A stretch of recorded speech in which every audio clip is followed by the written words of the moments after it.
What if I were to suggest that you play a key role in the awakening world?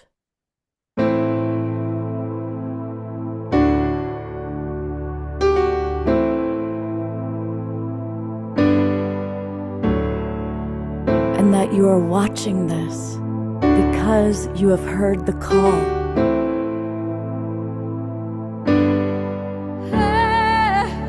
We can start right now by opening our hearts and minds.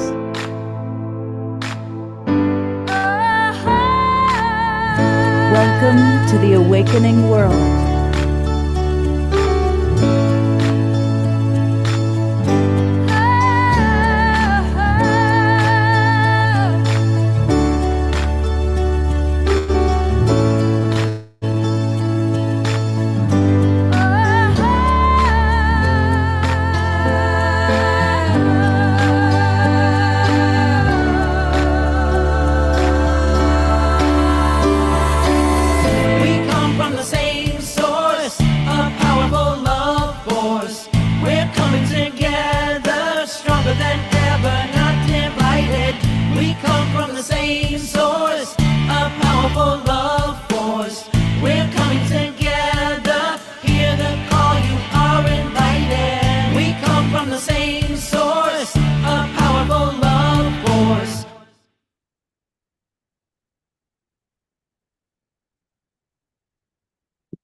Good evening, everybody. Welcome to the Awakening World. It's our Wednesday night edition, and it's another episode of Authors That We Love.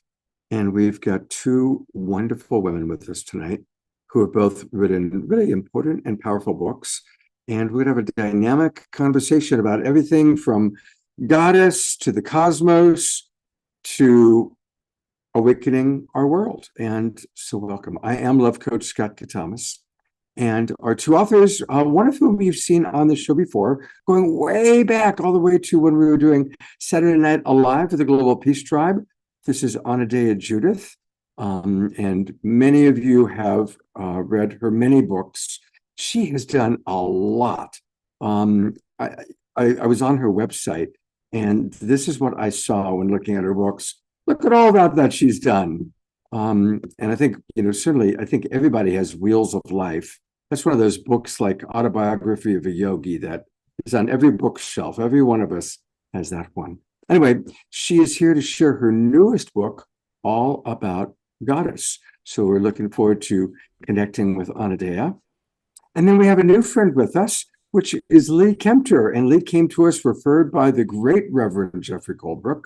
And Lee has written a wonderful new book, which I was blessed to receive in the mail just a few days ago. You probably can't see it because of the background, but here it is. It's all about tethered to the cosmos. So we're going to be tethered to Lee and to Anodea for the next 90 minutes or maybe a little bit longer, learning all about them, their books, their life. So welcome to the Awakening World, Lee. I'm really looking forward to chatting with you. And Lee, we always start our shows with music. And we are very blessed to have an amazing house musical artist, our beloved friend, Omar Shar. Welcome, brother. Namaste, everybody, and welcome to my house. So that's why I'm the house musician, because I'm in my house somewhere on planet Earth. And here's a lovely song, and it's called The Wonderful and the New. And so let's start it.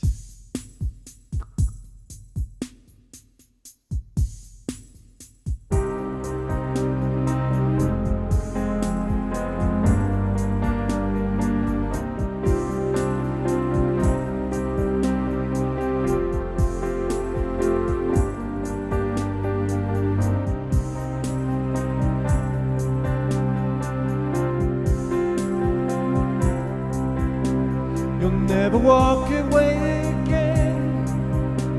So loving hearts will lead the way. The door is open.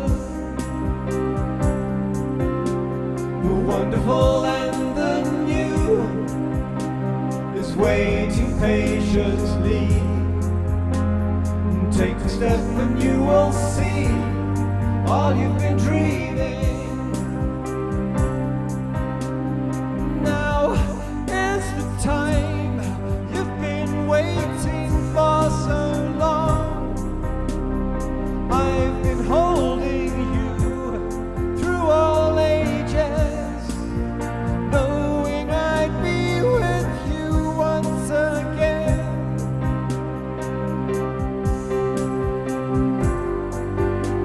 You'll never be alone again. Please take my hand in yours. I love you just the way you are.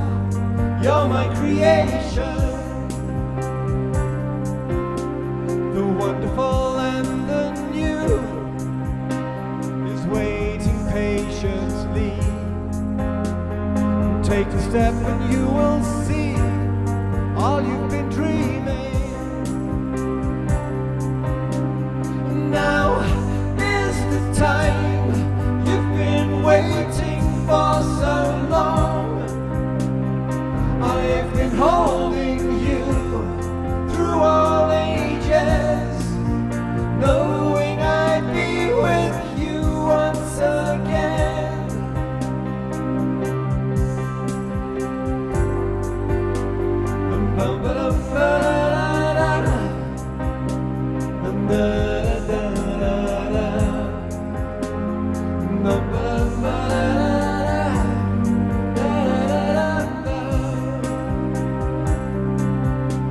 You'll never walk this way again, so lay down all your guards. Your loving hearts will lead the way. The door is open.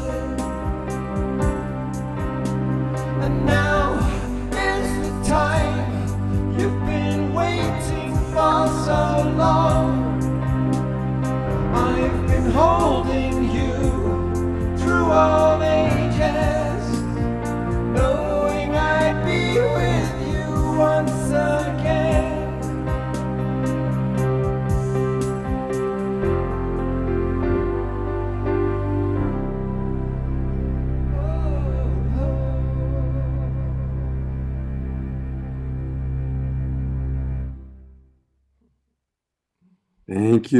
Thank you, beautiful, beloved brother Omashar. Thank you.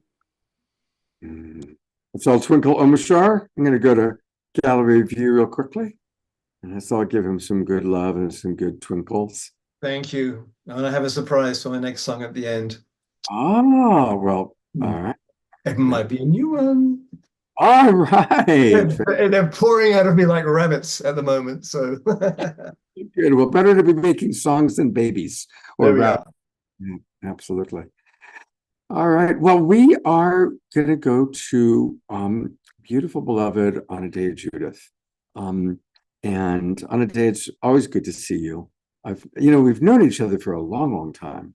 Oh, decades, I think. Definitely decades. Kind of in and out of Marin County events and experiences and Sebastopol events and experiences. And Anadea is a wonderful author, leader, very involved in the whole goddess movement. We're going to learn all about that. But we're going to actually be blessed with her starting us off with tonight's meditation. And so, Anadea, I'm going to just turn it over to you to lead however you wish.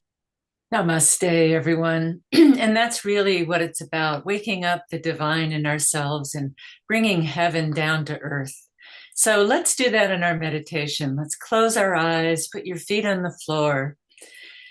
Take a deep breath in and let out all the busyness of the day, all the doing, all the striving, all the trying to figure things out. And just let your energy flow down your body like a slow river flowing to the sea. And just continue to take your breath in deeply and let it out, maybe with a little soft sound. Releasing your shoulders down toward the earth. Settling deep into your body, into your seat. Becoming spirit embodied. Feeling that divine self waking up inside. And opening that central column of energy that connects heaven and earth through the very sacred center of you. And we know that in that sacred core lie the energy centers of the chakras. And so let's just imagine our world and what it could be through the lens of each chakra. So opening the crown, imagine a world that was informed and governed by wisdom, and that there is a greater intelligence behind it all, if we can just quiet ourselves to listen, and that that intelligence guides our actions and our words. And we come down to chakra 6, the world of vision, and we imagine a world that's beautiful, as this world that we have been given is so beautiful. Here in the Northern Hemisphere, it's spring and the goddess is just bursting with color and life. But imagine the whole world bursting with color and life, a springtime for humanity, a world you're happy to wake up to. And we come down to the throat chakra and imagine a world based on truth, where we truly listen to each other, where we feel safe to speak our truth, where we are governed by deep truths that we share. And of course, in the heart, we want a world governed by love, a world more of collaboration than competition, a world more of peace than war, a world more of acceptance than judgment, a world of inclusion rather than separation, a global heart. And then dropping down into our solar plexus, we empower that world. And what about a world where each person feels empowered to make a difference, feels empowered in their life to be who they are, to be effective change makers? And as we drop down to the second chakra, let's not forget a world of pleasure, a world that feels good, where we're happy, where we enjoy life. And finally, coming down to the root, a world where the bodies and the environment are healthy, a world of health in everything, in our physical world. And so as we ignite our chakras all the way up and down in the inner world, we also connect them with the outer world. And we hold this to be possible. And this is the world that we are creating together. Namaste. Beautiful. Thank you very much, Shanadea. Thank you. Thank you. I'm going to very briefly read a little bit about her, and I put it in the chat box. And I want to welcome all of you that are watching on all the different broadcast partners. We go out to about 150 Facebook groups and pages. So if you're watching us on Facebook or Conscious Awakening Network, really appreciate our friends there, or maybe Alan Steinfeld's YouTube channel, however you might be watching us, welcome. You know, I'd like to invite you to actually come into the Zoom room. Come and join us. And this is a good time to do so because we just are starting our 4-month season. People that join us who register will get all the Zoom room links to all of our shows from now all the way till the end of June 30th. And it's easy. Just go to globalpeacetribe.com, globalpeacetribe.com. That's where you can learn all about us, all about the different shows that we do, and then click register for the new season. And that will take you to our registration page. And then from there, You can then decide what level you want to come in on, to join us and to participate in all of our shows. We do 2 or 3 shows every week, always on Wednesday night and on Saturday night. And then we do special events. In fact, we might even be doing a special event this Friday night that we're right now putting together. So come and join the Global Peace Tribe. And most of all, you get to meet amazing people like our first guest, Anadea Judith. And to tell you a little bit about her, she's been called a prophet for our time, and she clearly is that. She's a globally recognized teacher, speaker, healer, and writer. She's definitely on the intersection of personal and collective awakening. Her passion for the realization of our potential matches her concern for humanity's impending crises, a fervent wish that we wake up in time. Well, that's what this show is all about, Anadea. It is about an awakening world. And there's my dog cheering that.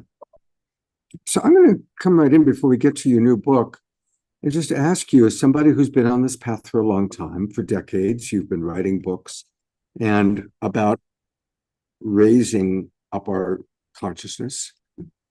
How are you feeling? What's your honest, we're all family here, so we can talk honestly. To what degree are you optimistic? To what degree are you concerned, skeptical?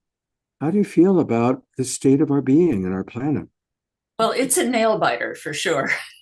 And this year especially is a nail biter. What I know about evolution is that our crises are evolutionary drivers. Barbara Marx Hubbard said that. And that a system does not change when it's stable. And the systems that we're living on and living under are outdated. They served a very good purpose once upon a time when we were first putting civilization together. We needed a strong man on top to organize everything while the women were having babies. That made sense once a long time ago when we were really young children in our evolutionary journey. But now we're grown-ups.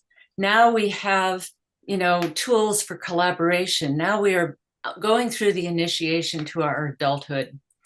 And, the nail biter is, what is this initiation going to look like? How bad does it have to get for humanity to wake up? But the silver lining is that everything that is pushing us in a direction is pushing us toward a better world. And I think we'll get to a point where we look back at the way we used to live. And, just like we might look back at, periods long ago and say, oh my God, did people really do that? Did they really put leeches on their body to bleed them and call that healing? What are some of the things that we have outgrown? And we will shake our heads in amazement that we ever lived the way we're living now. Not that all of it's bad. So in the long run, I'm optimistic. In the short run, it's a nail biter, and I'm a little concerned, more than a little concerned, but I am ultimately optimistic. We're just at a test. Will democracy hold? Will our values hold? Humanity is being tested to see who we are and if we're capable of going to the future. It's a beautiful way of putting it. I don't get political on this show. I don't take a political stance, but I do want to say that one victory that I'm proud of is how our judicial system, and believe me, there's lots of complaints they could have about the judicial system, but that our judicial system did balance out an attempt on changing our democratic way.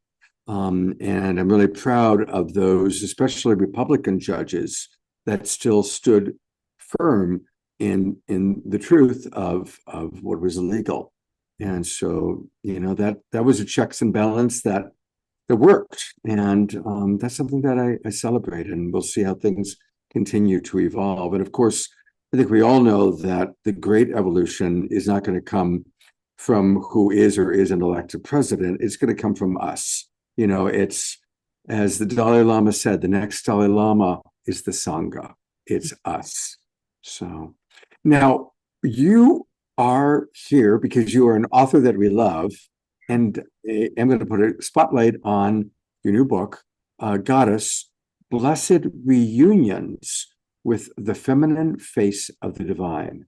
So please tell us about your newest book here. Well, it's very interesting how this book came to be. I've served the goddess all my life. I was ordained as a priestess in 1985, long before it was fashionable. And way back in the previous century, I was writing a book on the goddess, and I'd written maybe 4 or 5 chapters, and I put it in a notebook. And, life, I went on to other things, and I wrote my chakra books, and it went on a shelf. And so I was cleaning my office one day, and I found that notebook, and I went, I wonder if you're ever going to do anything with this. And I kind of just filed it away, put it back on the shelf. And a couple weeks later, I was in a Zoom breakout session in my evolutionary leaders group. And I met Ariel Patricia, who is the publisher of the Common Sentience series. And she said, and we wound up in a Zoom breakout together. And she said, I know you, and I know you're writing, and I want a book on the goddess, and you should write it. Let's have a meeting. And so it was like, I didn't even go searching for it. The goddess came to me. And the book has the 3 parts. One part is theory that tells all about the goddess and her different aspects, and some mythological stories and some history. The middle part is stories written by many different people of their personal encounters with the goddess in some form and what happened. And I have 2 of those stories. I start and end that section. And then the third is practices to bring us closer to the goddess and to bring us what I call home to the goddess. And home stands for Holy Order of Mother Earth. Beautiful. Ariel Patricia is definitely a friend. She's referred so many of her authors, and she really is kind of like, her books are like the great books for all of our bookshelves. So well, it's wonderful to have you with us. And of course, we're going to be conversing with Anadea throughout the show. But I'm eager to introduce our audience to our other guest tonight, and that is Lee Kempter. So welcome, Lee. This is your first time, of course, on the Awakening World. And I'm going to share a little bit about Lee based on her bio. She's been a mentor, curriculum creator, and meditation teacher. She is the Amazon best-selling author of a young adult novel called The Hidden Light. I'd love to hear about that. And her recent book, which is the one that kind of brought her to us, is called Tethered to the Cosmos. And it incorporates her deep exploration and study of unified science at the International Space Federation, exploring the true nature of reality of the quantum field that we live in. Her amazing talent as an author allows us to experience a heart-centered journey that interweaves a present and a future in which humanity recognizes that it can triumph over the escalating threat of impending extinction by embracing its massive quantum potentiality. And of course, Lee, our beloved Reverend Jeffrey, is always letting us know the latest of what's happening with the International Space Federation. But as a new friend to us, tell us a little bit about your background. Well, as you mentioned, I've been a meditator, obviously, for quite a long time. But I started off my life as more of like in the box kind of person. I came from a really traditional background, like Orthodox Catholic, very much family values, and there were their boxes. And when I reached my mid-30s, it happens for a lot of people, my soul was hurting so badly, I had to break out of the box. And that's when the meditation came. And it was so outside the box for friends and family that it took me a little bit of time to come to my own and say, but this is who I am. So I write from the perspective of real people, whether it's the young adult book, the things that we grapple with. So when I'm writing this book, for example, is going to take us from 2020 to 2045, all the things that I feel like I'm grappling with and my friends are grappling with, but the characters take it to a quantum level and really, really look at it. So I love the idea of getting still. I realized long ago that was the magic of meditation. It wasn't just so I could feel good and all that. It took me to what the quantum scientists say is the core. And when I get to my core and I get into stillness, from there I get into flow. So my life journey's been and continues to be, how to stay in that flow, how to be just literally invite the unknown in, because that's where we're headed. We're headed for unknown. We've never seen times like this. I haven't, and I don't think my ancestors have, quite like we have right now. So that's my background is meditation, teaching it, sharing it, and also I've done quite a bit of caregiving for both my parents and my husband. So I took quite a hiatus for periods of time to not write, teach meditation or do anything. I was strictly worked with that, which that has influenced me, because when you care for someone who's going through the transition, the highs, the lows, and the beautiful, majestic transition into all that is comes alive. And that's changed me forever, with no more fear of death. And there's not the fear aspect of life for me because of that. I see the potentiality, but I know it doesn't come without the inner work. So that's my life. My background is the inner work. Beautiful. I want to ask you about that stillness point. I'm thinking to when we've had Deepak Chopra on the show, and he's talked about how it's in the space and in the blank void that all creation can emerge from. And so when you're talking about your personal epiphany, if it will, that's my word, not yours, but kind of hitting that stillness point, talk a little bit more about what that means, especially for you, and then maybe how we can access that and work with that stillness point.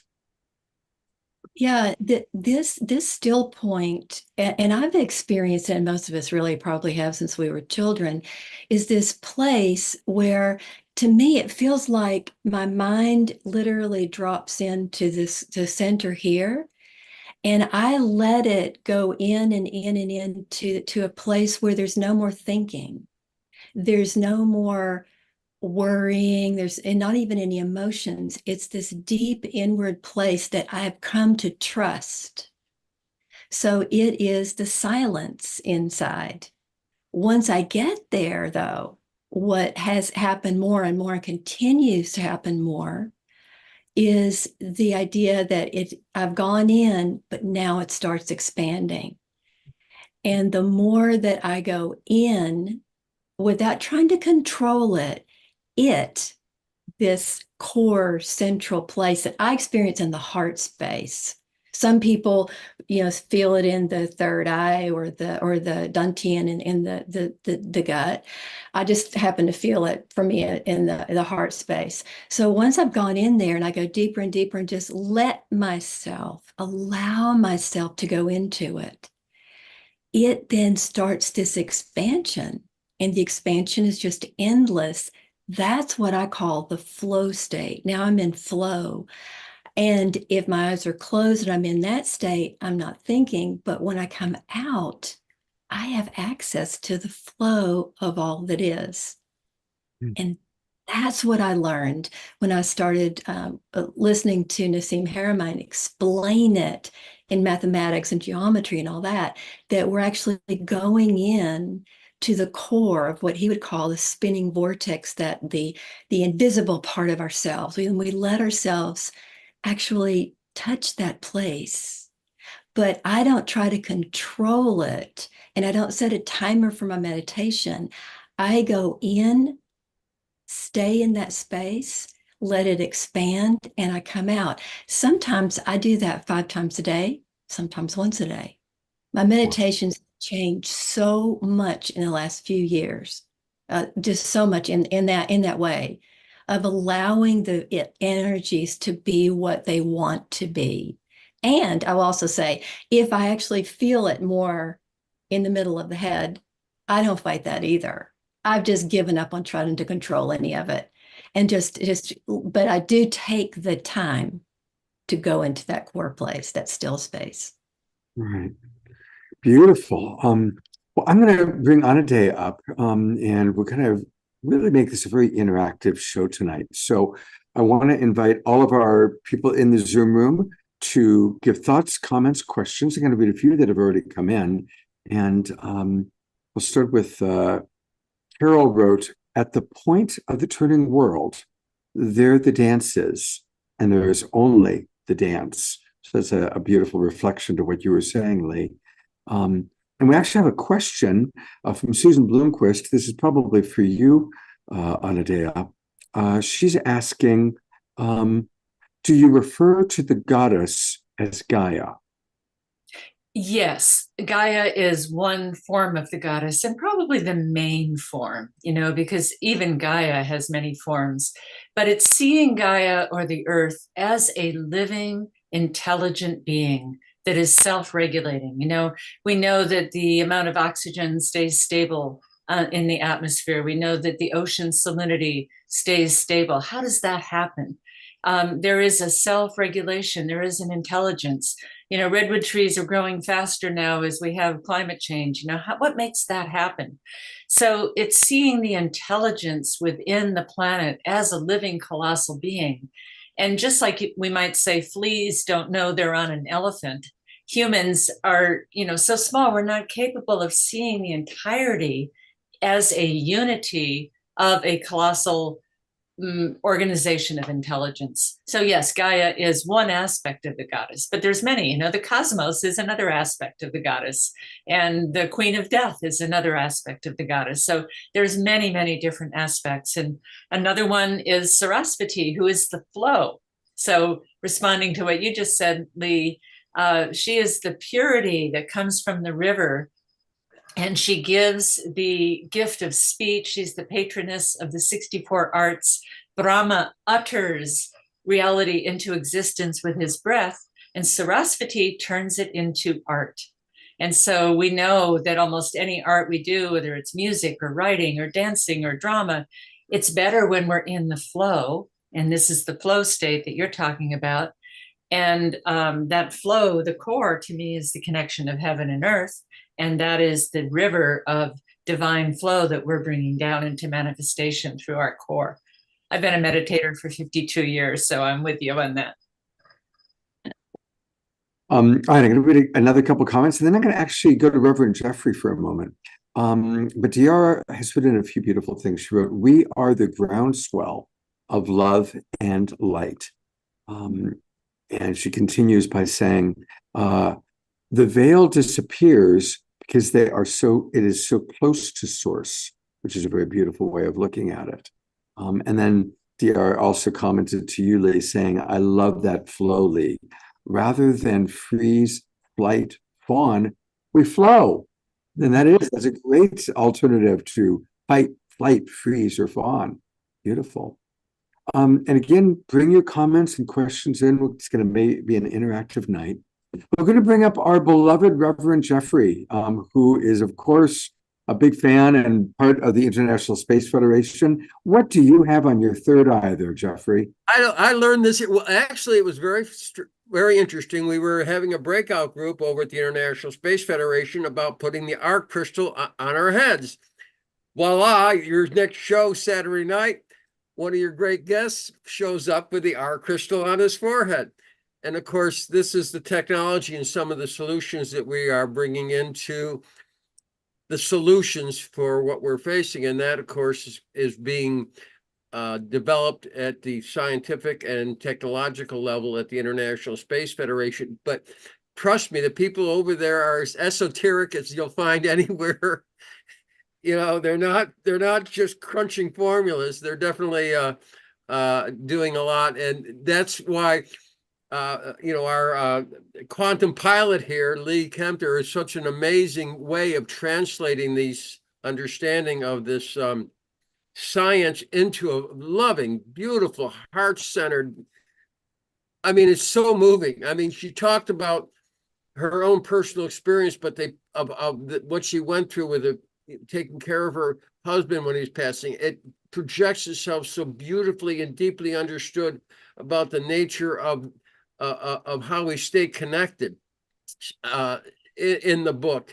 It's such a beautiful example. I just can't tell you. I just love this book. I really love this book, and it moves me. It takes me places where I can't go myself, but I hold on to some of these, giants. She's a gentle giant, and in many ways. And hey, if you go there, you might find your own gentle giant too, because it's amazing crossing how she takes us safely across the veil and back, tethered to our hearts, tethered to the cosmic heart.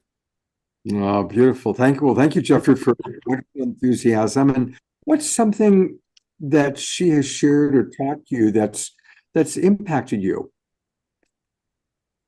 Well, that is how she interprets all this living and solutions in the quantum mystery with an understanding of the field. We're dealing with a lot of crazy mysteries that we're just having to now integrate, and watching her doing it with such a gift of of understanding and going through the process that we are having to shift into a whole new awareness. It was beautiful. I mean, it lifted me up and makes me feel such that deep connection. And I'm grateful for her book. And I, give it a double thumbs up for a journey. And that's exactly what we're doing here. We're on a journey, a deep journey. And when you have, people like Lee able to take us on these journeys and emotionally connect with this field at that level while we're going through all this process, this huge process that we are. And you are the master of here bringing it together in this fertile grounds, where we can go through these changes. And I just so appreciate you, Scott. You are definitely a master of this process here, and bringing all these people together so we can go through this. Oh, And thank I'm, it's amazing. Thank you very much. Thank you. Well, we love you, Jeffrey. And we do have a question, and this would be a good one for both of you. And by the way, DR writes, Jeffrey, you recommend great books. Thank you for bringing beloved Lee to us. And it's true. Thank you very much. Yeah. Susan is asking, so this is a question for both Anadea and Lee. Can you give us some tips on how to meditate effectively? Well, you just spotlighted me, so I guess I'll start. Yeah, I've been meditating for 52 years, and I started out with TM, where I was given a mantra, and that became sort of my meditation for a long time. I still use that mantra some, but my meditation practice has expanded so much. But mostly I come to sit, have a special place in my room, in my bedroom in the morning. I open my crown, much like the meditation I led, and I just imagine emptying out and pulling down divine energy and filling up with that as I let my thoughts go, as I tune into my breath, as I settle down into stillness, into emptiness. And just as Lee described, it begins with finding that still space in the core and letting my body settle, but then it expands. And it's like the sacred space expands. What is expanding? It's kind of an emptiness, but it's an emptiness that is very, very full. And insights come to me. I often sit there with, a pen and paper next to me so I can jot something down. And I just imagine a downward current coming from the heavens down to earth. And just like being in a shower where you let the water come over you until you're clean, but it's on the inside. I let that come down until I feel clean and ready for the day. Beautiful. Thank you. I love the vision of the shower. That's awesome. Lee, what are some tips you'd like to share? Yeah, it sounds like that Anadea and I started the same kind of thing. Like that, I used to do mantras and a lot of that kind of work, and my meditation also has shifted a lot. I actually it came to a point where I felt like I needed to feel my body when I started to meditate. And I never really thought about that before. It's more like quieting the mind. But this is like just letting my mind, the energy of the mind, just slowly descend in right into the center of the heart space, the whole chest, and let that energy just be there for a minute. And then allowing myself to feel what it feels like to be in that energy. I literally pay attention for just however long it takes to settle into that energy. What does it feel like viscerally? And once I'm settled in, then I just sit with the feeling of that energy. And it starts to just expand beyond like a small globe. It just gets bigger and bigger and bigger. And over time, I actually allowed myself and trained my body, mind to let it expand and expand and expand. And I'd ask myself in the beginning, how far can it be? How far can it expand? Front, back, on both sides. So my meditation became very visceral for me. And at some point, though, the body gives up and it's just the expanding energy, which is just the pure coming from pure core out. Yeah. Beautiful. We've got a couple of comments that I'm going to share. Omushar writes, he gave us a little tip. He says, so important to let your body and mind settle down as a prerequisite to meditating. Absolutely. And Terry Russo, who in a moment we're going to celebrate, Terry wrote, if it weren't for meditation, I'd be a real unhappy person. So I'm very grateful for my daily practice. So there's a couple of nice things. And Terry, I'm going to take a moment to embarrass you. Since you just offered up, it was Thursday last week, and we are a new thing on Global Peace Tribe, where we're asking all of you to send us your birthdays. And beloved Joy down in Ecuador is going to be our birthday calendar. And the very first person who responded, I sent out the email on yesterday asking people to send us your birthdays. And Terry was the first one to respond, and it had just been her birthday. So you're our virgin. You are the very first of the Global Peace Tribe birthday bash. We'll kind of see how it evolves. Let's all take a moment, and I'm going to put the full focus on Terry. Wow, I'm impressed. My birthday was Monday on the 11th, so you sent it the day after, so it was in my head. I go, yeah, I'll just send it for next year. Because I know I forget, because my memory, I have CRS disease as we get past 50, 60, you know. Do you know what that is, CRS disease? No, what is that? Can't remember blank. So I figure I'll do this for next year. It could be for this year. So thank you. That's very kind. I'm having a great time spending winter in SoCal, and I'm going to be in Tempe and Sedona next week. Then I come back to SoCal.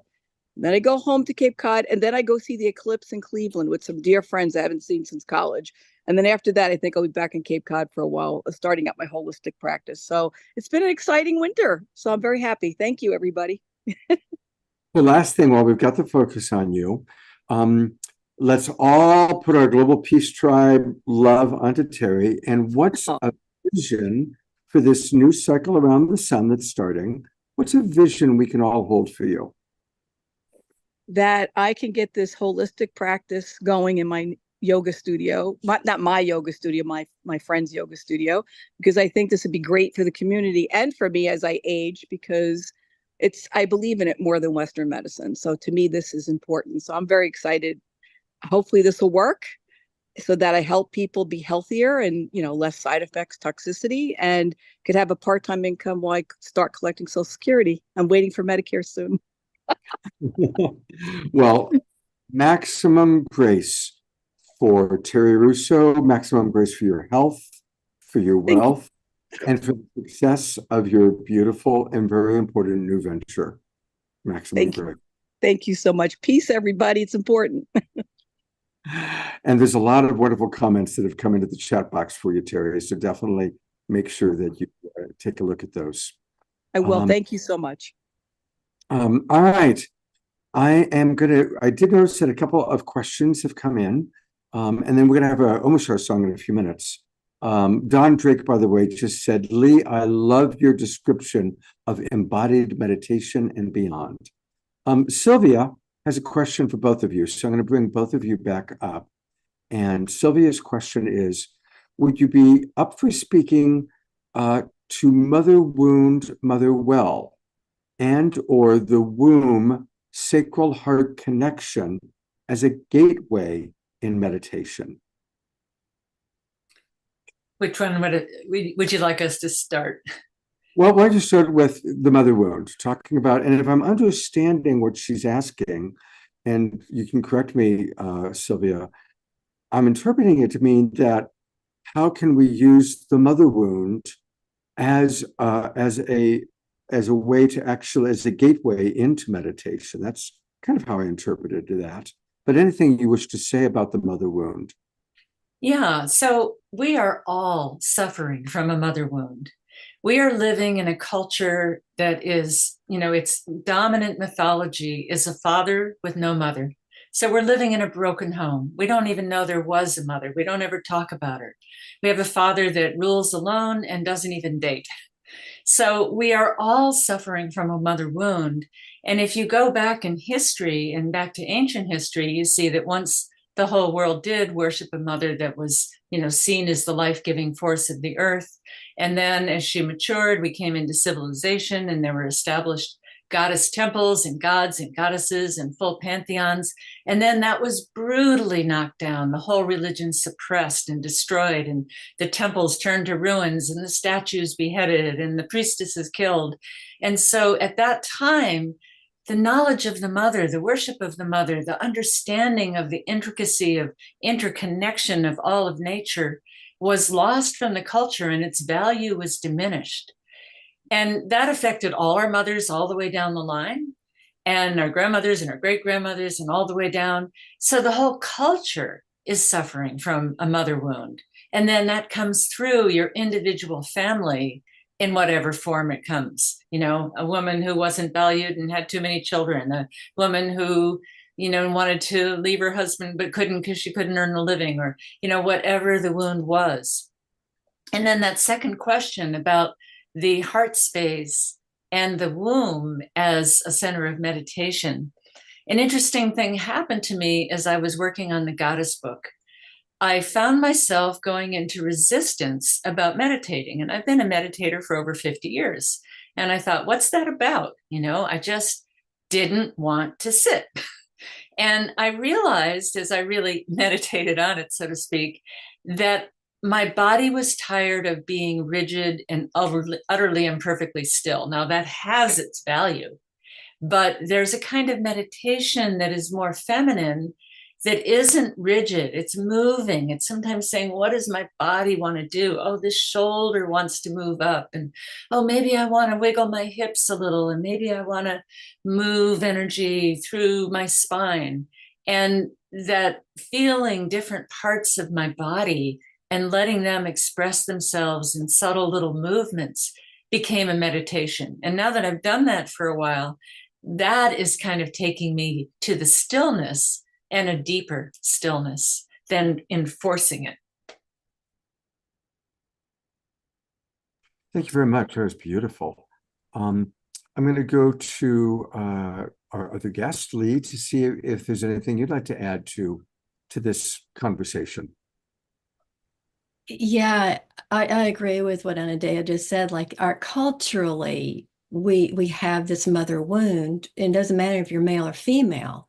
It's a wound that's come through history. I did a lot of research for these books, because it's actually a trilogy, and some of the characters go back and they're looking at this very thing.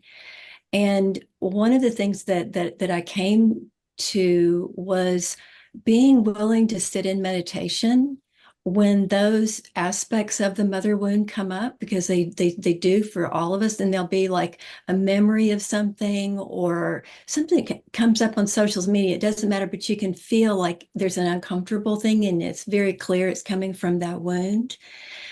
I actually used the lower belly to settle into the lower belly. Instead of the heart, I'll start with the head and go in and get really quiet, bring that down to the heart. It hits the heart. And then I let that move into the belly and viscerally feel the belly being massaged, loved, cared for, and I acknowledge it as the seat of the mother. This is where all creations come from, the mother. And what Anadea just said, in ancient times, was so revered. They have these cool little icons that they would fit in the palm of your hand. And these go back like 8,000 years, 10,000 years, some 30,000 years. And it's only the body of the goddess. They're loving and holding in their hand. And it was appears to be an individual practice, this big belly and the reproductive capacity, the opening. So I let myself feel those aspects of the mother, because sometimes what happens in our culture, it's all about the mother whose womb I was in. It's just about that. And Anadea is pointing to, and what I've come to see, is so much bigger than that. It transcends long, long, long timelines. But when we see that and feel it and allow it to be in our body as expansion, and then we can feel the uncomfortableness, and that's the more contracted side, and then just let it expand a little bit. I just find meditating on it viscerally has become really, really helpful. And I appreciate so much, like I have looked into Anadea's book. When we look at the goddess, she just has to be here up front and center more than she's been. I don't think we're going to survive, thrive, and evolve unless we bring this back. And what she was mentioning too in her meditation, it's got to be more body. We have to bring it in so the cells start going, oh, well, wait, and this is where it gets back to Nassim's work.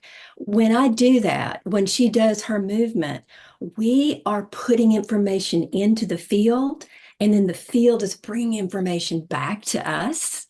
We're feeding forward and receiving back. And the more of us that do that, it expands out even bigger. And we are connecting to the cosmos, like an unlimited multiverses, with this feeding forward and coming back and feeding forward. And I think when we let our bodies participate, that's part of what we feed into the field. It's not just thoughts.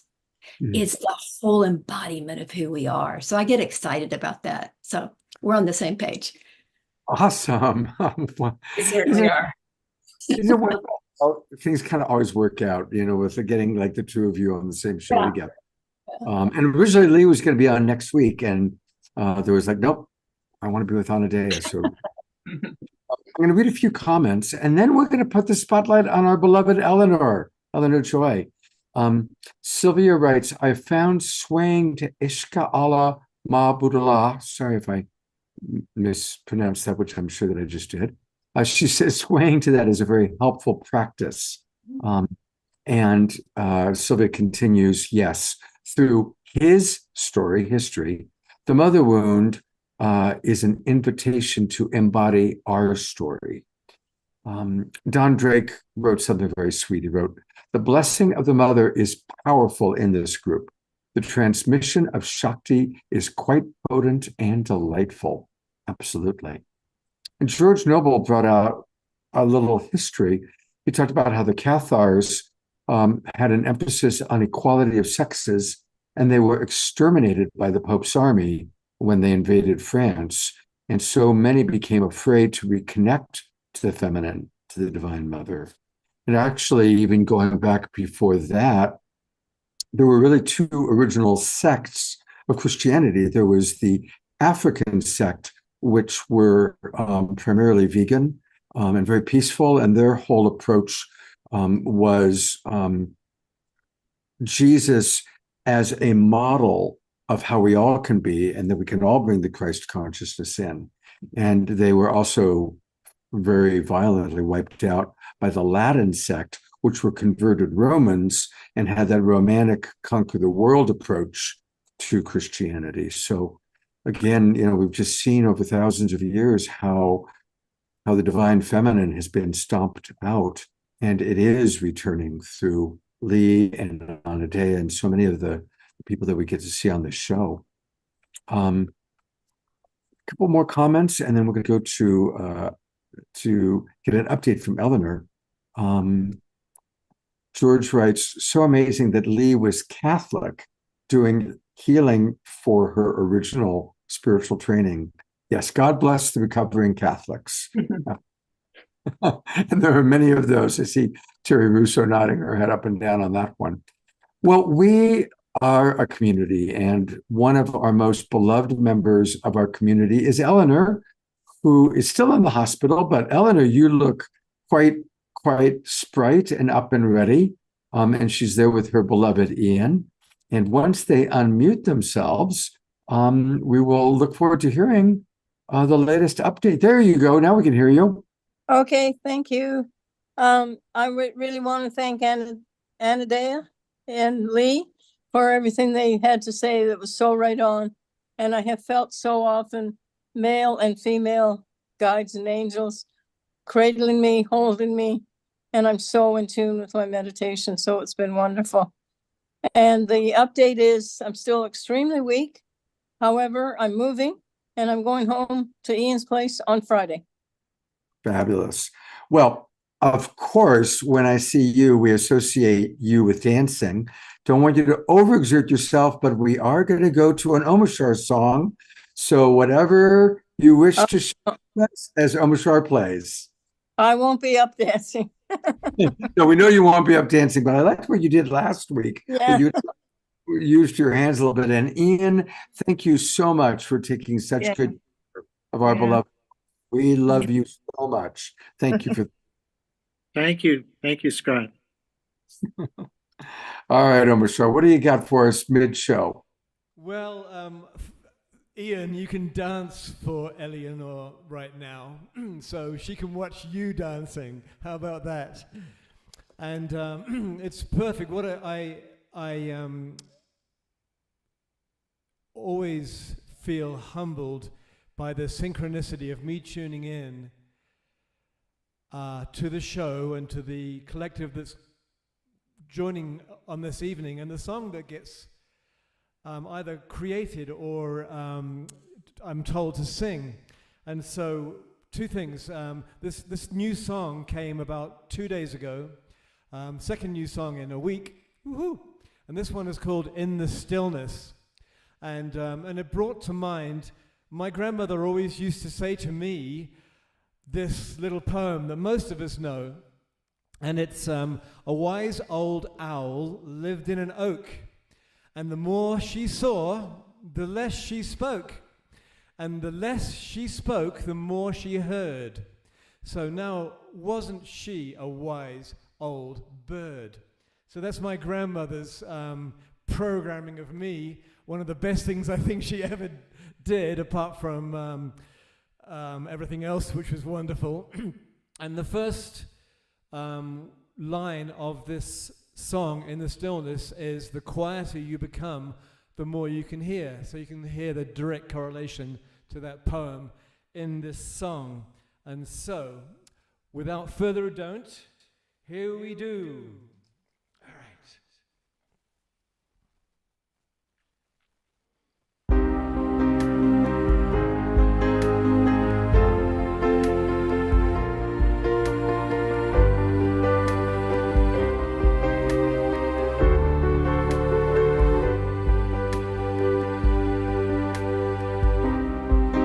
The quieter you become, the more you can hear. In the silence, in the stillness, I am here. Through the wisdom of your tears, through your heartbreaks, through your breakthroughs, through the shedding of your fears.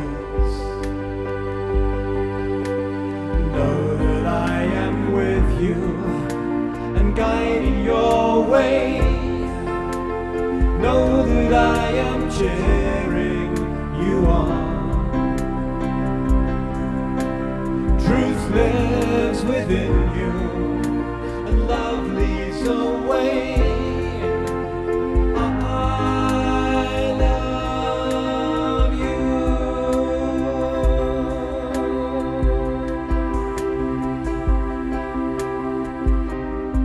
Now your heart and mind is clear, and you know that love is with you, love supports you, love is here. And you feel that you belong, and you're walking with purpose. You can hear your life's new song. Know that I am with you and guiding your way. Know that I am cheering you on. Truth lives within you, and love leads us through. I love you. Ba-da-ba-ba-ba-ba-ba. Da-da-da-da. In the silence, in the stillness, I am here. Through the wisdom of your tears, through your heartbreaks, through your breakthroughs, through the shedding of your fears. Know that I am with you and guiding your way. Know that I am cheering you on. Truth lives within you, and love leads us through. I love you. I love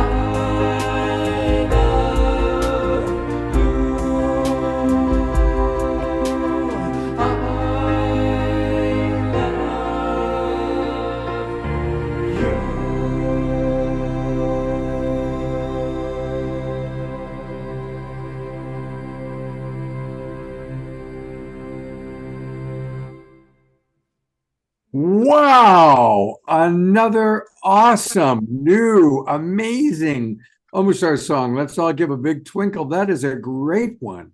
It's amazing, dude. The Scott, excuse me for duding you. The You can dude me anytime. thank you. Just the Lee and Anadea, everything in my day comes from the stillness. And in the last 5 years, my meditation practice has been at least 2 or 3 times a day.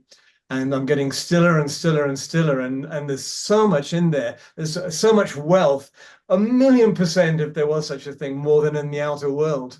And these amazing chord structures are coming through from that stillness. And then riding on top of them are these fantastic melodies. And the lyrics are they come from the tribe, and this one from my grandmother and this tribe. And so in the stillness is where we are making the change. And Well, so and it's so amazing that you got this 2 days ago, and then here right away, the very first thing Lee talks about is the stillness. it's like the time-space continuum is shrinking into the now.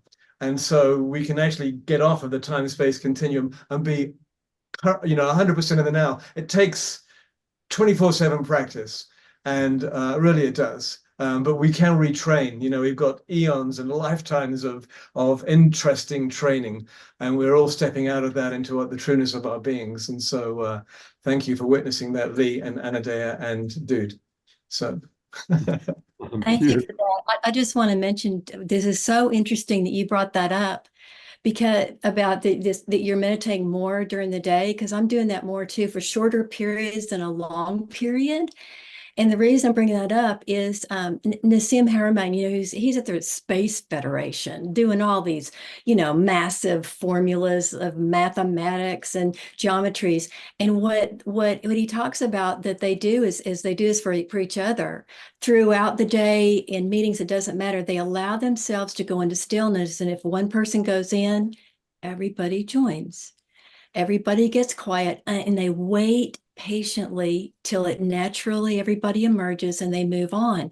And he said they are moving at like exponentially high rates It's toward phenomenal. You're right. It's like the Quakers.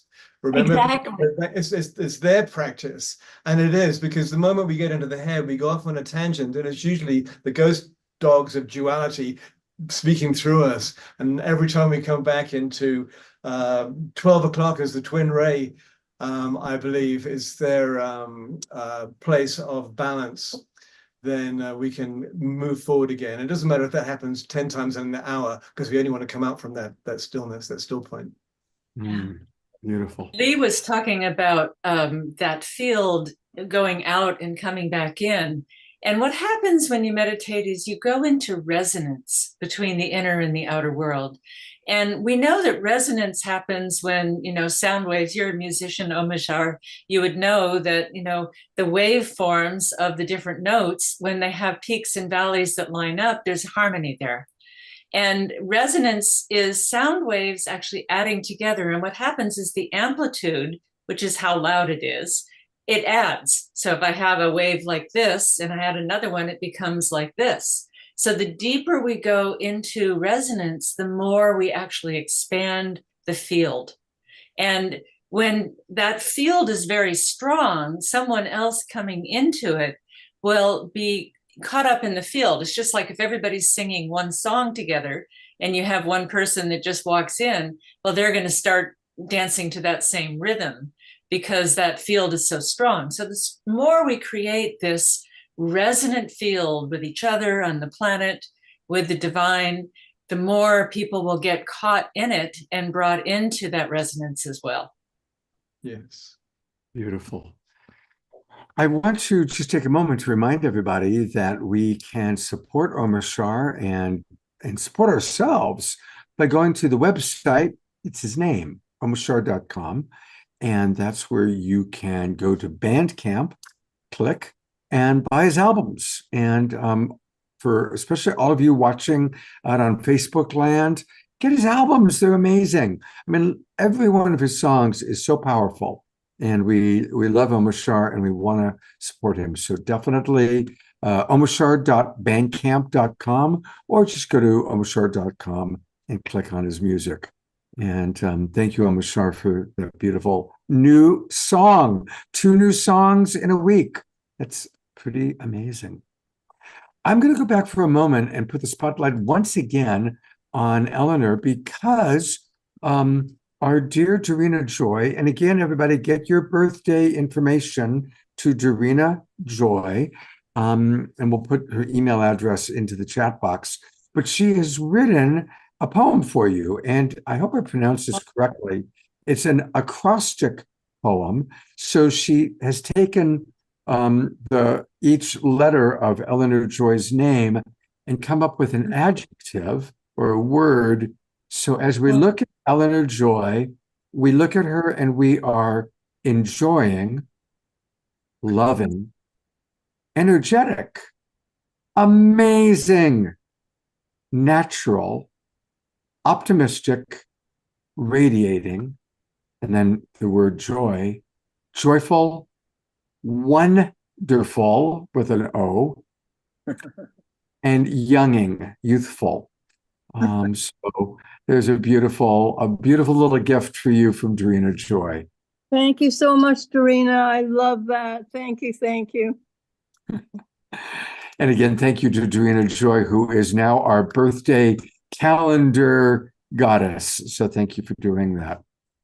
All right, I'm going to make an attempt to play a video that was sent to me by Anadea.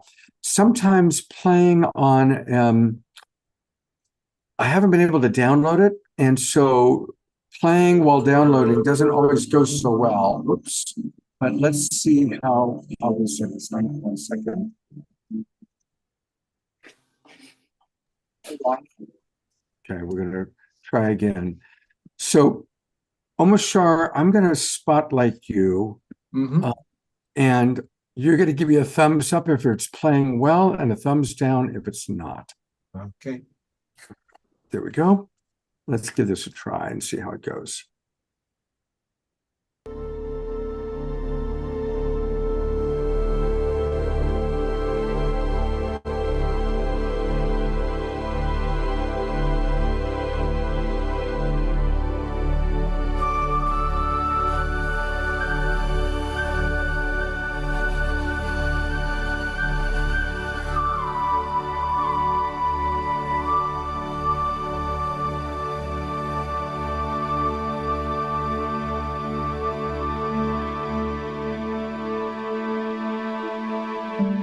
Who is this goddess whose name has long been forgotten? Who is this feminine essence of creation? This lady with laughing eyes, swishing her colorful skirts as she dances. Is she one or many? Human or divine? Is she eternal or is she constantly changing? Is she within or without? And why is her beauty and wisdom so missing in our world?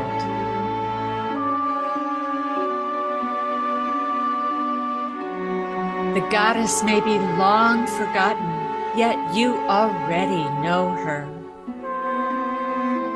She is the mother who bore you, the smile on your sister's face, the grandmother who winks at you from beneath her wrinkles.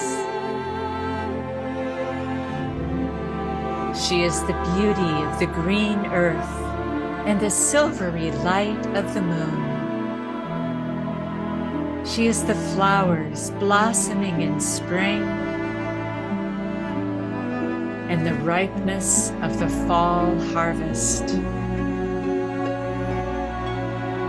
She is the mystery of birth and death and the lover who embraces all that lies between. She is you and me and all living things, the incessant manifestation of nature in all its myriad expressions.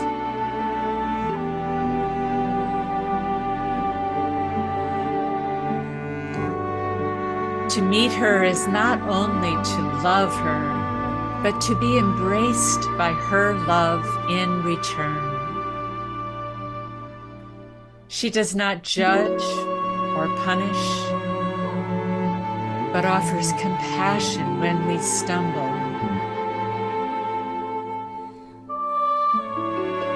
She doesn't want sameness or conformity, but expresses herself through a wide diversity, for all are worthy within her vast creation. Her flowers and fruits express her abundance, for she always creates more than enough. Her song is the song of creation, transformation, and completion, all within a cyclic wheel of time.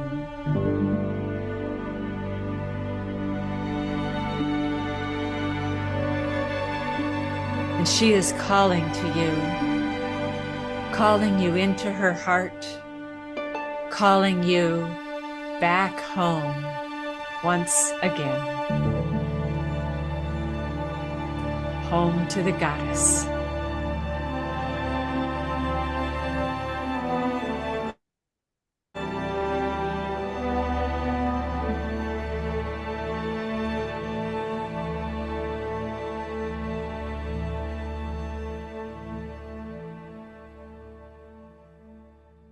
Oh, Dan, that's gorgeous. And of course, our good friend Gary Malkin, who's on the show all the time. I was just on with Gary, having a Zoom chat with him earlier today. Tell us the story about this video that we just watched.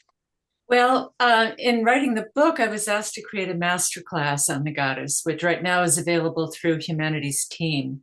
And that is the beginning of the masterclass. Then there's a 40-minute teaching on different aspects of the goddess, all with video and pictures, and then 11-minute meditation on breathing the goddess in and out of each one of your chakras. And so I created it for that. I love creating video. I love telling stories with images and music and drama and writing. And it was just my tribute to the goddess, because we have to experience her. She's not a concept. She is a living, embodied experience of beauty and love and grace. Beautiful. Well, the comments are flying in. Dorina Joy writes, what a gorgeous compilation of awesome images, inquiring questions, inspiring messages, and emotive music, and a beautiful invitation in this wonderful video. Thank you, Anadea, for creating and sharing. And more comments. Awesome, beautiful, all the comments coming in. So thank you for sending that to me to play. Thank you very, very much. I'm going to bring Lee back up and read more comments, and I've got a couple of questions, but just kind of going back to the mother wound, Sylvia had written a little bit follow-up there. She wrote, part of my mother wound happened in my first month of life. Connecting to my newborn self as a dragon unicorn is helping me be more present in my fire and sass and root chakra. So thank you, Sylvia, for sharing that. And George vulnerably shares, my own mother wound has to do with being overly close to my mother, who I later learned had been my wife in an earlier life, and this disrupted my entire psychosexual development. So thank you both for sharing so vulnerably. And as Anadea said, we all have a mother wound. We all have the dynamics that we're working with. Anadea, since you wrote Wheels of Life, which is the Bible of our understanding of the chakras, what are your thoughts? Often, of course, we hear about the 7 chakras, but often we hear from metaphysical teachers that there are actually many, many chakras beyond the 7. Now, I know that's a whole show unto itself, but could you give us just a little bit about how we can connect to maybe some of the chakras that we aren't so familiar with beyond the 7 chakras that we know most? Well, I don't deny that there are chakras above and below the body that are like overtones. You play a note on a string on a guitar and it vibrates and it gives off an overtone and it goes off into, levels that you can't quite hear with a human ear, but they're there, And so I think of those chakras above the body as overtones of the self. But I am really one that is a stickler for the basic 7 because I feel they cover the full spectrum. And I like the chakras that are embodied, that they are in the body. I mean, even including the ones in the head, chakra 6 in the third eye and chakra 7 in the crown, but they're all within our direct experience. So I don't actually have a lot of information or even support for trying to get in the ones out of the body. I say, bring it down into the body. I think that's where we're going to bring heaven to earth. We have to do it in an embodied way. We have Father Sky and Mother Earth, but there's 8 billion of us living on Earth. So we may as well start to come down into the body and bring it through there. So I'm afraid I can't help you too much on that one. I like the basic. No, well, I love where you went with that question. And, I think one of the things that I've observed is, 10, 20 years ago, maybe even more, 30 years ago, everybody just wanted to leave their body. Like it was all about leaving the body and ascending.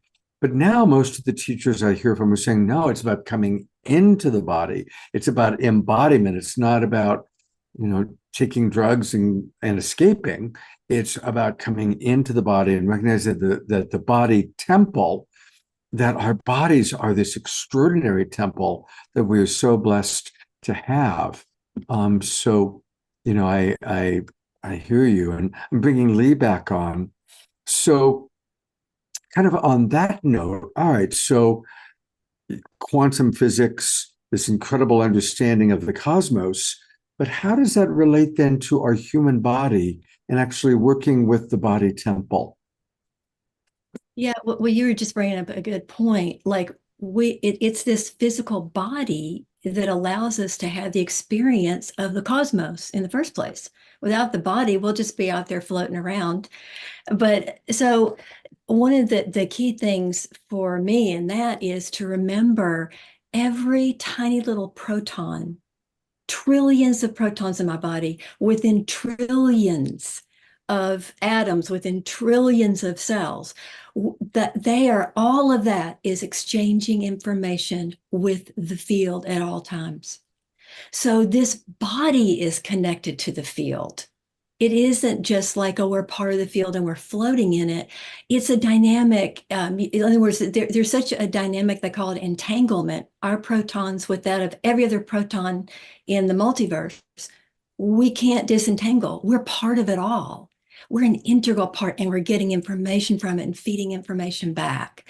So I think the body is the cool place for us to get to experience the feelings of it. Without the body, it would just be just energy. But we have condensed it into a form that gets to feel it all. And some of it is heart-wrenching, but a lot of it is awe-inspiring. So yeah, I think the body's the place to be, personally. Beautiful. Anadea, anything you'd like to add to that? Well, the body is an instrument of consciousness. It's through our eyes that we see. It's through our ears that we hear. It is through the cells of the body that we sense. But the interesting thing is, in the nervous system, we have about 100,000 more nerve endings dedicated to sensing the internal state than we do the external state.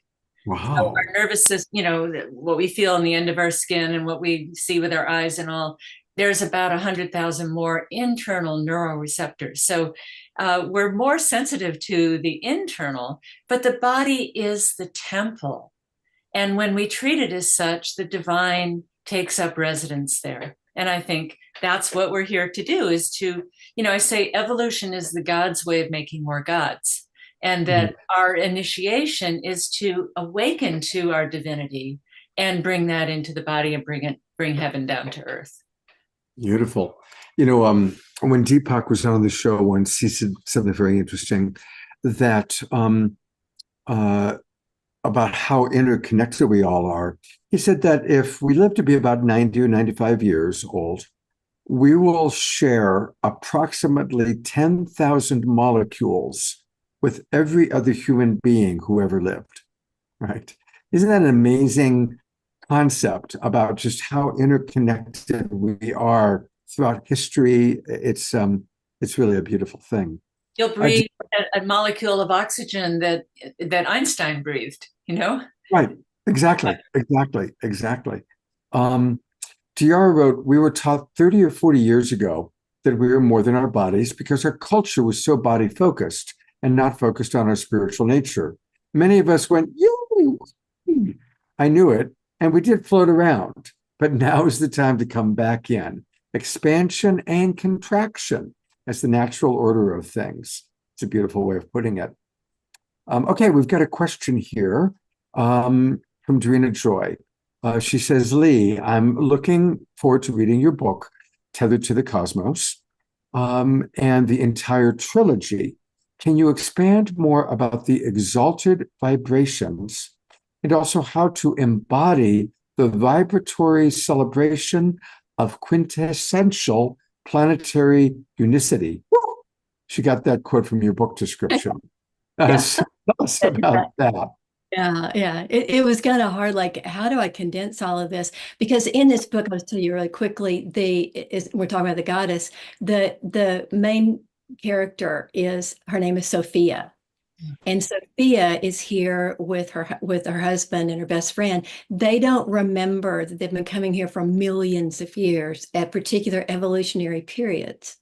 So your question is really beautiful, because this is, decided to call it exalted vibrations, because that's the overarching theme, is that they are building on and trying to understand how to create exalted vibrations within themselves, bringing that out into the world, sharing it more, and creating a group around them that will support them in that. And so in the time period to 20 to 2045, Sophia comes up with this. She can't remember who she is, but she's starting to have memories. She knows she's connected to some giants, and that's confusing. How could that be? And a lot of that happens for us. We start having memories and dreams, and who are we? Where did we come from? But she is told that she has till 2045 to find an artifact, and it can determine whether the planet makes it or not. And she's very close to Gaia. You start to learn about somebody who loves Gaia as a sentient being. This woman and her buddies really do. And so does her circle of friends. So the point is, when Sophia goes to look for an artifact, she doesn't know what it looks like, where it is, or what it's for. And that, to me, is where the exalted vibrations come in. She has no place to go but inside, to raise her frequency and to stay in what she calls the exalted vibrations, knowing that she's a human being and she's going to have loss and be devastated. But she keeps coming back to the exalted state again and again and again, because she's looking for something. But she, again, like all of us, she doesn't know what it is. She doesn't even know where do I find it. Those are all the questions we ask. Where do I find this? We have to keep searching. And her unfoldment happens a lot because she is around these quantum physicists and archaeologists and people that are taking her way back in history, cosmologists. And so the book, the trilogy, took a whole lot of research and a whole lot of thought going in every day just after meditation. And I gave up scripting it and making it into a big framework. I wrote just for the last 3 years, just wrote and wrote and wrote till it finished itself. And I got to find out what Sophia was really looking for. I can't wait for you guys to hear it. All right. So, of course, we're talking about her book, and you can learn all about what she's sharing and all about the book by going to her website, which is her name, leekempter.com, LeeKemter.com, leekempter.com. And we're talking about the Exalted Vibrations trilogy.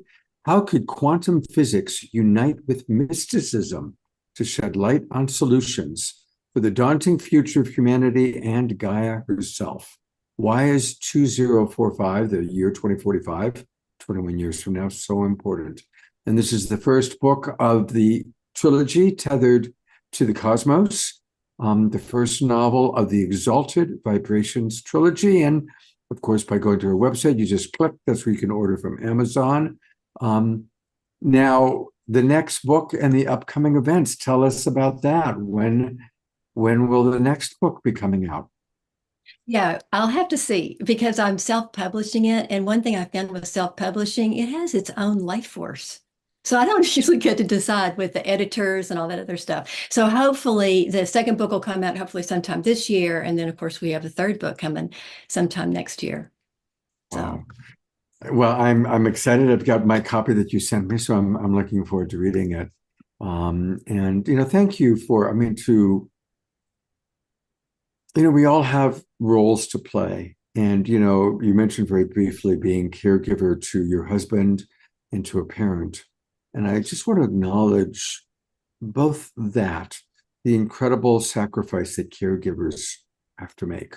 My day job is I'm a coach, and I work a lot with people that are dealing with death and dying. And I tend to, give a little bit of energy to the person who's dying, but I like to find who's taking care of them, because it's caregivers that need much more attention. The person who's dying is getting all the love and all the goodbyes and all the prayers. And meanwhile, there's somebody who's, cleaning up their mess and taking care of them and is exhausted and not getting a whole lot of attention. So that's something I learned a long time ago. So I just really want to acknowledge those years you spent in the very sacred act and the sacred role of caregiving. Thank you for that, Lee. And for anybody listening, bless you for being a caregiver, especially to someone who is, really physically not capable of taking care of themselves anymore. Thank you. We're going to swing over to Anadea for a moment. Anadea, tell us a little bit more about how we can have a direct experience of the goddess. That video, there's so many beautiful images of the goddess. So, okay, for those of us that are wanting to experience the goddess as more than an intellectual idea, what are some ways that we can connect to the goddess? The simplest way is simply to go outside. We have a culture where we spend 90% of our time, if not 100%, within walls, looking at a screen with a roof over our head, blocking out the sky. We might have a little window, but we need to go outside, get our feet on the ground, and especially, whether you're in the northern or southern hemisphere. I mean, in the northern hemisphere, here we are going into spring, and it's so magical. But fall is magical also. So if you're in the southern hemisphere and you're starting to go into autumn and winter, that's also a magical process of going inside. And one thing about the goddess is she's seen in 3 aspects, although I talk about 4 in the book: maiden, mother, crone, and then the 4th one I talk about is queen. But more than just the stages of a woman's life, the maiden is the springtime. She's the promise of renewal, the freshness. The mother is the summer's ripeness and fruits and fall harvest. And the crone is the winter, the time of rest and darkness. So as we just connect with nature, the goddess is right there. And if you just speak to her, you'll listen, just listen for the words whispering in your heart, that still small voice. She's trying to speak to you. Beautiful. Well, tell us a little bit about this website. This is one of your websites that you sent my way, and it's sherisesmovement.com. sherisesmovement.com. Tell us about this website and how we can work and play with this. Yeah, well, if you look at the website, there's quite a few things on it. This came out of actually, when the pandemic hit and I was no longer traveling as much, I'd traveled teaching all over the world for 25 years. What came through was this deck of archetypes, female archetypes of leadership that I call She Rises. And each archetype is talked about from the point of view of I, the archetype directly speaking; she, information about that archetype, historical or just data about women and money or something. And then you, what happens when you work with this archetype? And so for my 70th birthday, which was at the end of 2022, I did a large public performance of these archetypes on stage, and with Gary Malkin playing music. And it was a big public, like I say, a big show. And at that time, we decided this needed to be a movement, and is the movement of the feminine rising. Now, this does not leave out men. This is not a women's only thing. There's a quote I have in my book that the goddess movement doesn't only include men, it insists on it. So the men in this movement are happy because they're cavorting with goddesses who treat them like a god. They have women that are in their own power and capable of a full partnership. And so it's not just a women's movement, but it is the fact that the feminine what I say is the feminine needs to rise and the masculine needs to deepen right now. And when that happens, we can meet in the heart. Beautiful. Well, again, that particular website is She Rises Movement. There's some beautiful images from this card deck that you talked about. And there's some really beautiful quotes. So definitely go check out. And do you have any events taking place that you want to promote? Are there any live events, or are we pretty much all online now? I am going to do a live event in San Rafael at Open Secret, but we haven't pinned down the date yet, so I'm afraid I can't advertise that. Not a problem. When the time comes, let us know and we'll present it here for sure. All right, I'm going to bring Lee back up, and there's a few comments that have come in. There's a whole conversation going on about the word crone. Susan wrote, the crone can be much more than the end and rest. Her wisdom can save the world. Thank you for that, Susan. The goddess movement requires men to be more alive to their natural ways. Thank you again, Susan, for that. And Kathy writes, crone is a horrible term for a wise woman. And Susan suggests as an alternative, I like white grandmother. So that's quite beautiful. I guess while we're on it, any thoughts about kind of the crone archetype? Well, some say the word crone goes with the word crown. I think Clarissa Pinkola Estes first said that. I looked it up and I didn't find that it really held water, but it is the crown of wisdom, and it is the period of going within. It's the period of meditation. It's the period of not doing so much and really going inside and being quiet and letting things rest. And, in the patriarchal paradigm, it's like an arrow that goes out forever. And it says we can just go in one direction forever, but that is not sustainable. The goddess is cyclic and says, in order to be sustainable, you need a period of rest. The field needs a fallow time. And so the crone is that wisdom that comes from the stillness that we've been talking about as we've been talking about meditation.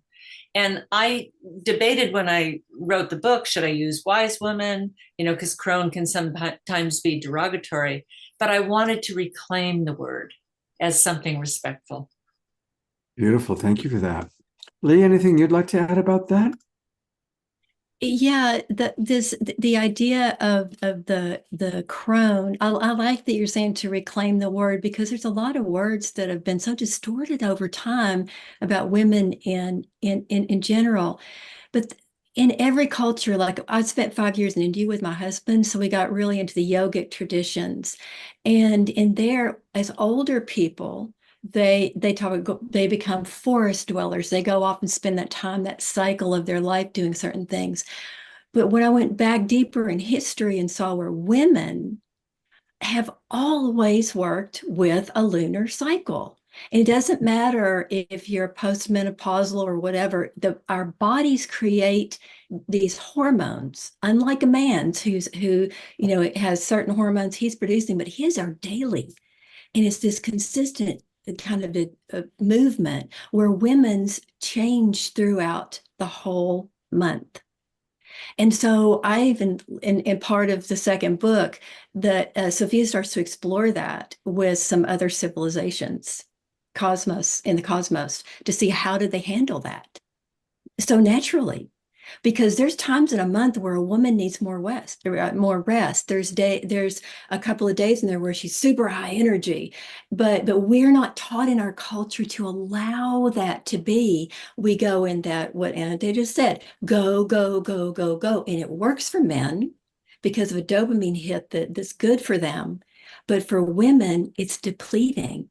So if we could get back to the goddess of the moon cycles, and work with that. That's why I love that we're talking about goddesses. Finally, she gets to have a voice and do a lot more of this physicalization and conversation, because we got to talk about it to get it out there. It's been too quiet for too long. But these cycles that are literally physical, they're hormonal. We're built that way as women. If we incorporated it from the time we were young, we wouldn't know any different. We'd think it was fine that a woman took off, or all of a sudden, why is she on fire? It's not to go, what's wrong with her? She just has that energy right now and it's surging through her. Take advantage of that and learn and let her be free. But in the times that she needs to be quiet, leave her the heck alone. Let her just be quiet. And because she's building up all this gorgeous energy that she can then express in the world when it's her time of the month to do that. So I love this having the conversation, Scott, that you're willing to have about the goddess because she's just so important. My husband, luckily, was really loved the whole Shiva Shakti thing, and he was very intrigued by what he called the Devi. And I could write a whole book on his experiences as a man interacting with the Devi and what it felt like in his body. And it taught him many things about masculinity that he didn't know when he got in touch with her. And it was very beautiful because it was like part of his transition from life. And I won't go into it now, so you know, we don't have time, but stories of his interactions with the Devi that started to come up. And it wasn't Shiva, it was a manifestation of the Shakti of Devi that was really helping him through the transition. Beautiful. Well, thank you. Deborah DR just wrote, yes, loving the beautiful balance of divine masculine and feminine that we have here in our Global Peace Tribe. And it's true, we have, you know, so many beautiful men like Reverend Jeffrey and Omashar. So, you know, we do appreciate and the wild monk of the Mystic Monastery, Jerry Anderson. So I do want to acknowledge at a time that clearly the rise of the divine feminine is happening. And so many of our speakers on the show tend to be women, but I just want to say that there are some pretty cool men out there as well. Absolutely. Absolutely. And speaking of cool men, I always say that Omashar is the alpha and omega of the awakening world. All things begin and end with Omashar. And we are going to close with an Omashar song. But before we do that, I do want to let people know about what's happening on Saturday night. Because this Saturday night, we've got a really wonderful show planned. Once again, we are collaborating with Teresa Collins, who will be my co-host. She, of course, runs the Global Coherence Pulse. And she and Julie Kroll have created something called the Connection Field, which is a beautiful new way for us to all interact and interconnect. It's kind of an alternative to Facebook. And look at all the amazing people that are going to be with us on Saturday night. Of course, Omashar. Tatiana is coming back again. We love Tatiana Speed. And we also are going to have a wonderful new musical artist joining us, Diva Sonic, and she is wonderful.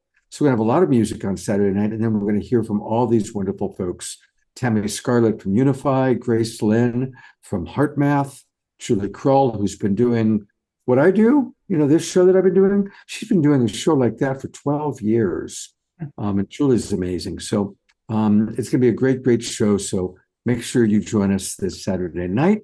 And for all of you watching on Facebook, time to register. Come join the Global Peace Tribe so you can come into the Zoom room for all of these wonderful shows we do 2 or 3 times a week.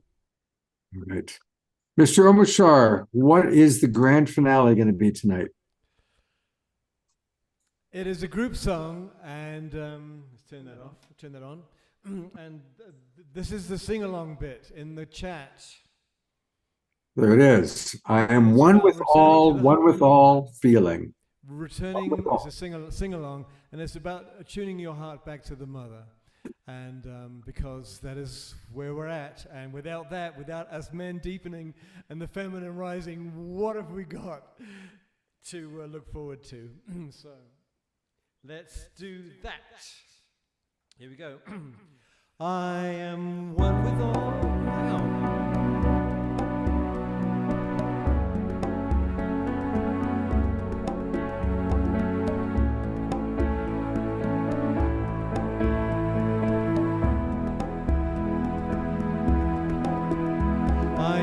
With all, one with all feeling, and one with all love, one with all healing, and one with all. Go on, Ian, dance. I am one with all, one with all feeling, and one with all love, one with all. One with all healing and one with all. I felt alone for oh so many years, held my head high to hide the pain, nowhere to turn, so to myself again I tuned my heart to the mother. I am one with all feeling, and one with all love, one with all healing, and one with all. I am one with all feeling, and one with all love, one with all healing, and one with all. The time has come to wake my sleepy head and peel back the sheets of illusion. The time has come to lift my voice once more and sing the songs of the new world. I am one with all feeling, and one with all love, one with all healing, and one with all. We are one with all feeling, and one with all love, one with all healing, and one with all. La, la, la, la, la, la,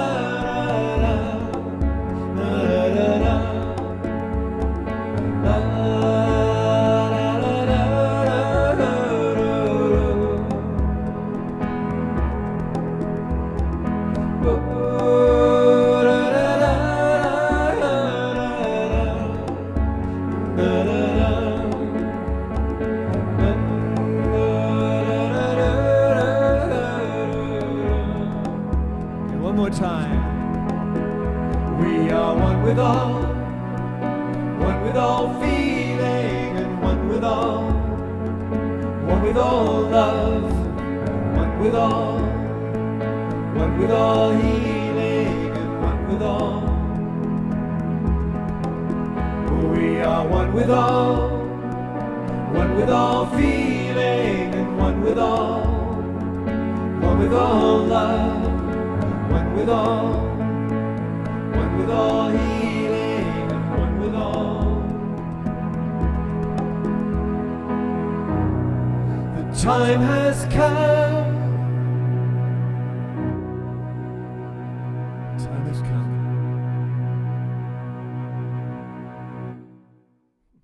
Beautiful. We're going to go to gallery view one last time. Let's all twinkle on Mashar.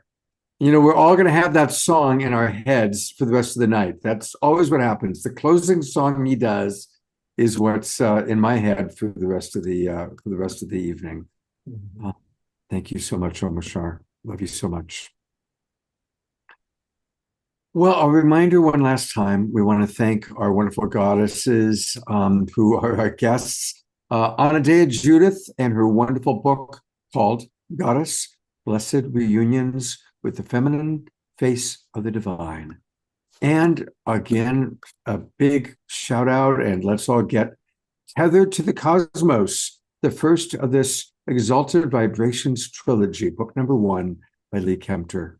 Thank you so much, Lee and Anadea, for all your dedication to write these books, get them out to the world. What beautiful creative expressions.